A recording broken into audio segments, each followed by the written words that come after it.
Alam mo ba? Pamilyar ka man o hindi, kapag narinig mo ang pangalang King Cobra, malamang iniisip mo agad na ito ay isang mas malaki at mas mapanganib na uri ng cobra. Pero alam mo ba na hindi pala ito kabilang sa genus o pangkat ng mga tunay na cobra? Hayaan mo at aking ipapaliwanag. Ang king cobra ay may scientific name na Ophiophagous hana at nasa sarili nitong genus na Ophiophagous, hindi gaya ng mga tunay na cobra na kabilang sa genus na Naja. Bukod pa riyan, ang pangalang Ophiophagous ay galing sa Greek na tumutukoy sa snake eater. Kaya naman, bagay na bagay dito ang pangalang ito dahil karamihan kasi sa pagkain ng king cobra ay ibang mga ahas kabilang ang mga rat snake at python. Ngunit meron din namang ilang pagkakataon na kumakain din ito ng iba pang uri ng reptile. Samantala, hindi lang sa laki at lason nakakabilib ang king cobra.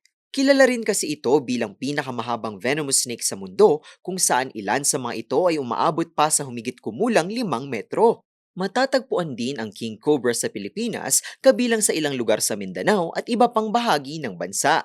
Pero bagamat nakakatakot ang itsura nito, ang king cobra ay mahiyain, hindi sadyang agresibo sa tao at may mahalagang papel sa kalikasan bilang pinakamahabang makamandag na ahas sa mundo. May trivia pa ba kayong nais malaman? I-comment na yan at ito ay aming aalamin. Ngayon, alam mo na.